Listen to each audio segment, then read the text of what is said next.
everyone, and welcome back to my channel, and welcome to day 10 of Bookmas. Today I'm going to go over some of the books that are on my Kindle TBR.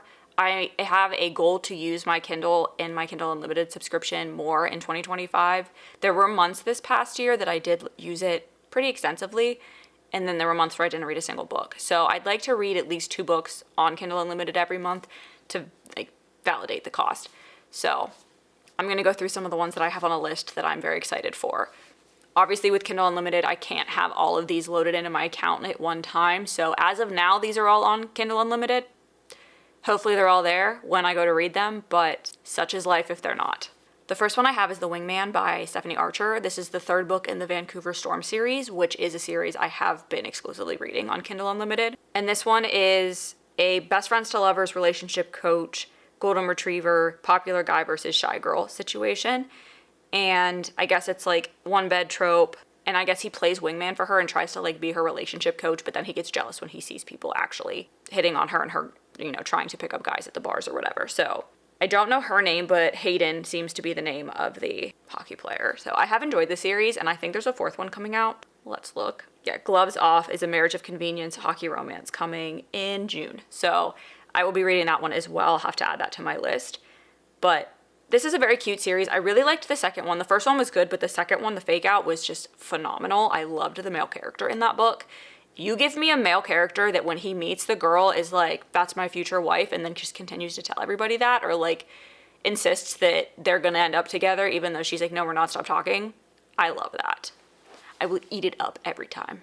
Next, I have The Songbird and the Heart of Stone by Carissa Broadbent. This is the 3rd book in the Crowns of Nyaxia series, but the first book of the Nightshade. But the first book of the Shadowborn duet. So it's going to be 3 duets. The first one's done. This is the first of the second one. So I am looking forward to this. I have not bought these books physically yet. I did enjoy the first 2, The Serpent and the Wings of Night and The Ashes and the Star-Cursed King, I think they were called. I did enjoy them. Not enough, again, to go purchase them, but that's what's lovely about Kindle Unlimited is I don't have to. And as long as they stay on there, I won't have to. But these are vampire fantasy romance novels. This one is about Mish and Asar, which I remember Mish. I will probably have to go back and read a synopsis of what happened in the first 2 because it's been too long before I read this one, but I do remember Mish. She was forcibly turned into a vampire and now is sentenced to death for murdering the vampire prince who turned her. But she is saved by Asar, the bastard prince of the House of Shadow with a past as brutal as his scars. And she's forced into a mission worse than execution, a journey to the underworld to resurrect the god of death himself. That sounds amazing, and now I want to read it today. This is why I was afraid to go and actually read the synopses of these, because I have so many other books I want to read. But that sounds phenomenal, and like I said, enjoyed the first 2. I'm sure I will love this next duet just as much. Then I have The Rom-Commers by Catherine Center. This is I think a girl she gets a break to go to Hollywood to write a screenplay, but then she's paired with this guy who doesn't believe in love, and he's a jerk. And he's only helping write this rom-com because he, I guess, made an agreement that if he helps write it, then he can get this mafia movie that he's trying to get the screenplay made. And he doesn't like rom-coms at all, and he doesn't believe in love. So I think it's going to be reluctant love-hater with a girl who has grown up writing that kind of stuff her entire life and dreamed about having that kind of a romance. Next is Savor It by Tara DeWitt. I just read my first book by her, which was Funny Feelings, and I really liked that book, so I'm hoping that this one's just as good. I don't think I've heard a lot of people talk about it. The cover of this book is beautiful. It could be one that I go purchase after if I like it, because I do have one of her books already, but the cover is absolutely gorgeous. So Sage is our female main lead, and she has lived in the small coastal town of Spoons, Oregon her entire life, and has learned to love her small world with misfit animals and her hobby farm, and her friendship with the town's inhabitants. But when 5-year relationship ends and her ex-town golden boy, Ian, suddenly gets engaged, Sage needs a win, something that will convince everyone to stop pitying her all the time, and put Ian in his place. The Festival of Spoons, the town's annual summer competition, would be the perfect opportunity. She just needs a partner. So then Fisher comes to town, and he's a Michelin star cook, but he lost his Michelin star along with his love of cooking. So his boss sends him there to have a sabbatical and kind of get his, get his shit together. And he ends up, I guess they kiss and everybody thinks they're dating, but then they help each other out by she helps improve his image with the neighborhood and with the town by dating him, and then he's going to help her win the competition because he's a chef. So, sounds really cute.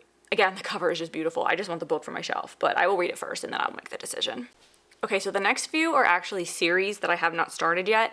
So I'm just gonna talk about the first book, but I will list the other ones because they all are listed on here. Next is the rules of the game, little interconnected situation. I don't really know what to call it because there's really no order to read them. I believe Offside is the first one and Shutout is the second. And these are by Avery Keelan.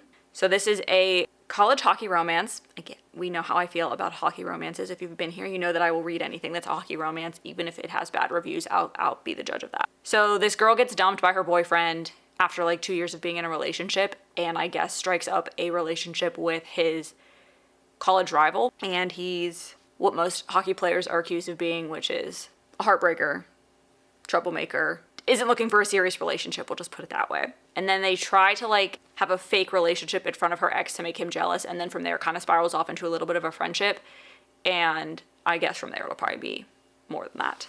But this is boy obsessed, ex-rival, cocky hockey hero, good girl, bad boy, soft for her, dual POV, which I love a dual POV. Next is the Plated Prisoner series by Raven Kennedy. I've been wanting to read this for a long time, and I'm happy that they're on Kindle Unlimited because there's like 6 of them. And I don't know that I'll love it, but I'm hoping I will. So we'll give it a shot. If I really do enjoy it, again, I can always buy them after, but because it's such a long series, I don't want to risk it by starting it and then ending up hating it and then physically owning the books. But this is a King Midas retelling. So King Midas rescued me, dug me out of the slums, and placed me on a pedestal. I'm called his precious, his favored. I'm the woman he gold touched to show everyone that I belong to him, to show how powerful he is. He gave me protection, and I gave him my heart, and even though I don't leave the confines of the palace, I'm safe, until war comes to the kingdom and a deal is struck. Suddenly my trust is broken, my love is challenged, and I realize that everything I thought I knew about Midas might be wrong. I'm wondering if he trades her or something in the war. I don't know. It doesn't really say, but there are not trigger warnings, but like warnings, and one of them is something that really bothers me, which is the other reason I haven't bought these books, because if that's going to be a theme throughout all of them, I'm not going to make it very far. Because it is the same reason I DNF'd Haunting Adeline. So, we shall see. So the books in that series are Gild, Glint, Gleam, Glow, Gold, and Goldfinch. A lot of golds. And a lot of G's, all G's. Then I have the Playing for Keeps series by Becca Mack, and this is, I believe, a hockey series as well. We have Consider Me, Play With Me, Unravel Me, and Fall With Me. Consider Me, Carter Beckett is the NHL's best player, both on and off the ice. His career is at its peak, his friends are performing better than ever, and there's no shortage of women to spend the night with. What more could he want?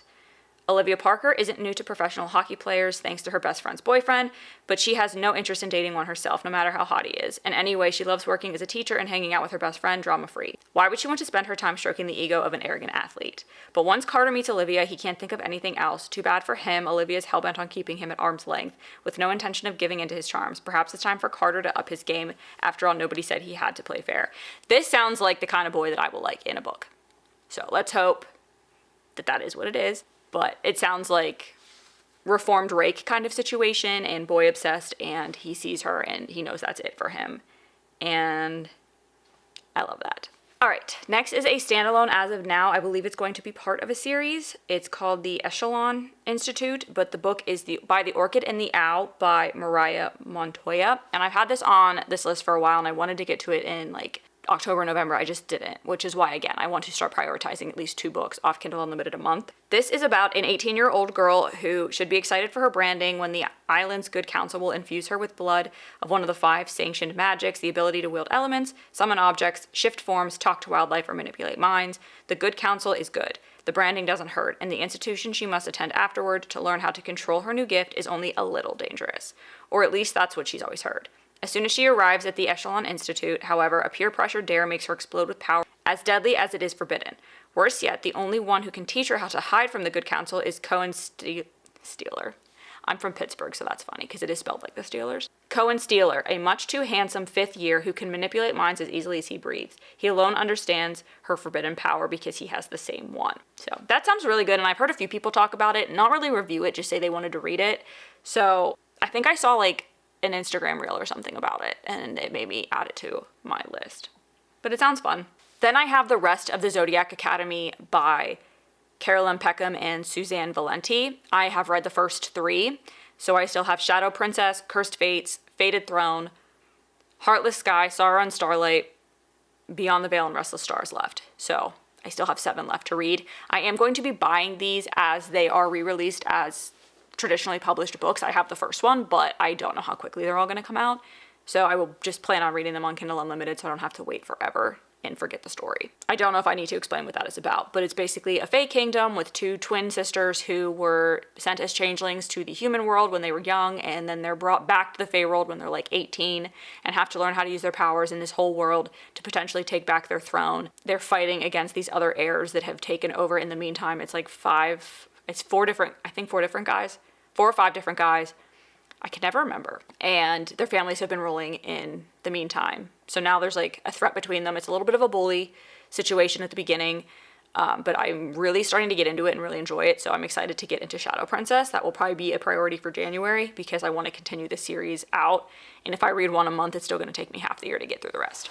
Then I have the rest of the Eden series by Devney Perry. I read the first one, Indigo Ridge, I want to say. Juniper Hill, Garnet Flats, Jasper Vale, Crimson River, and Sable Peak left. These are small town romances that all have a little bit of a crime, like mystery aspect to them as well. I liked Indigo Ridge, but not enough to continue reading it immediately, like the rest of the books.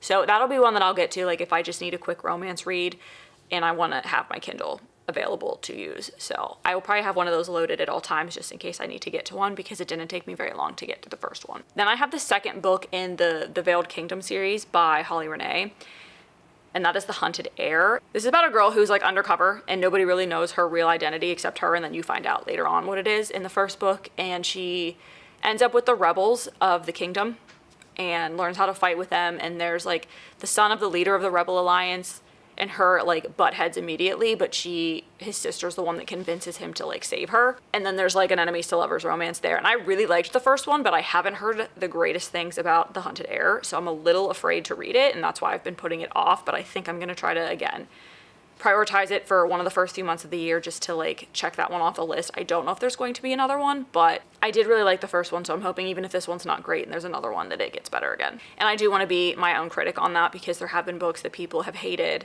and I've loved. The biggest one, Iron Flame. Then another series by Holly Renee that I believe is finished is the Stars and Shadows series. It's a quartet. There's 4 books so far. A Kingdom of Star and Shadows, A Kingdom of Blood and Betrayal, A Kingdom of Venom and Vows, and A Kingdom of Fire and Fate. So again, I saw her post something about this and I saw a few quotes from it, and that's what made me add it to my list. Oh, that's nice. She gives you a warning that it ends in a cliffhanger. So I am told my union to the crown prince will determine the fate of the kingdom, but it isn't my betrothed who haunts my dreams. It's the half-breed prince who stands at his side. So it's like a brother. She wants the brother, not the actual prince romance. He is darkness and sin, and when he whispers promises of wickedness in my ear, I crave a man who I can't have. Every thought I have is treasonous. The way my hands ache to touch him is deceitful.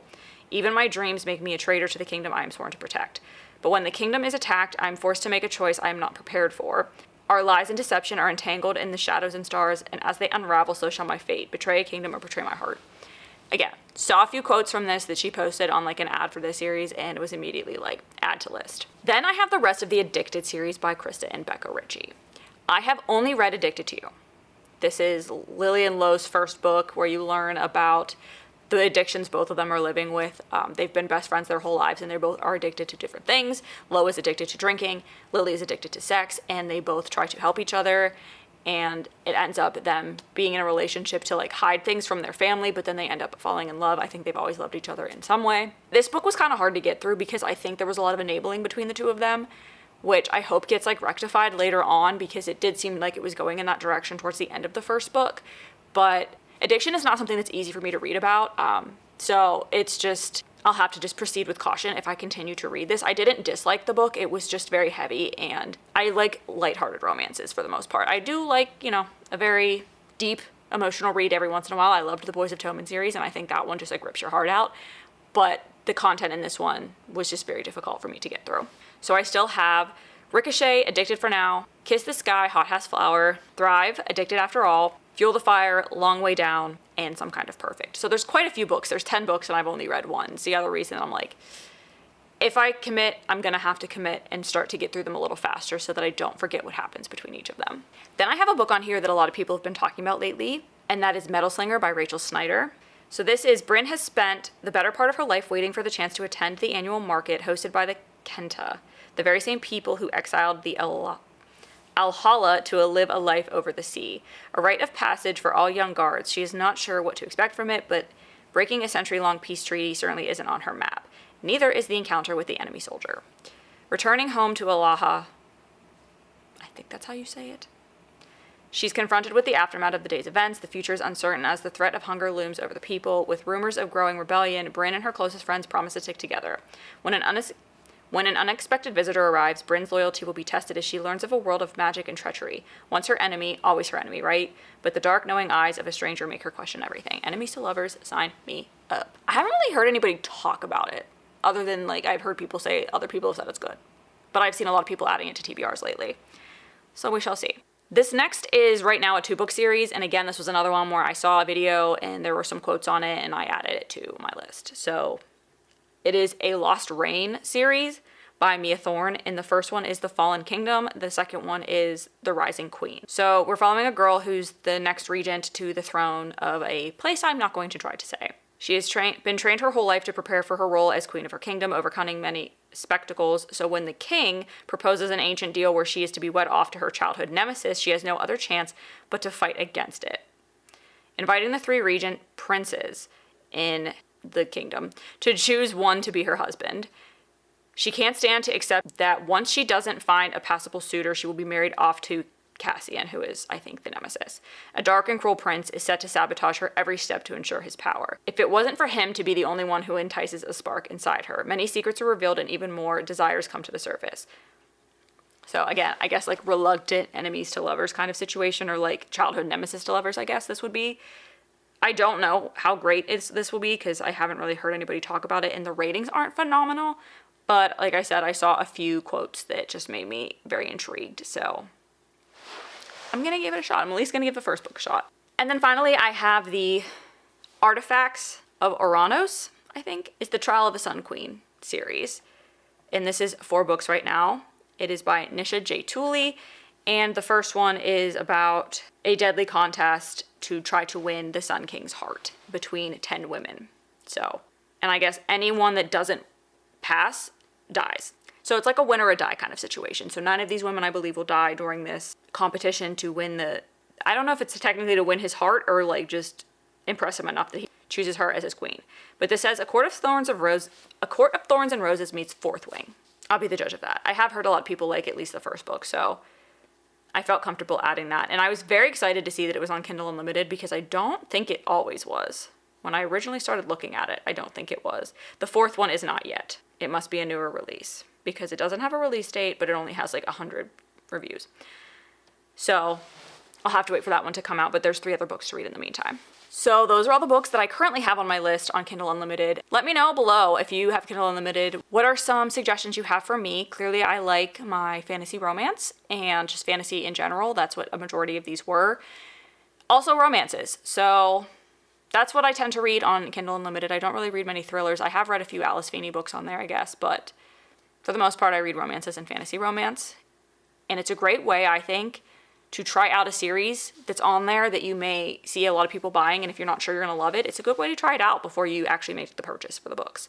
I've enjoyed having Kindle Unlimited. I think it's great to have a lot of easy options at your fingertips, and I think there's a lot of options on there. I just want to make sure I'm getting my money's worth out of it by kind of making it a priority to read a few books off of it every month. So I will make my way through this as the months progress, and we will see how that goes, but let me know if you have any suggestions for me in the comments below. I thank you so much if you've made it this far in the video and hope to see you for Bookmas Day 11.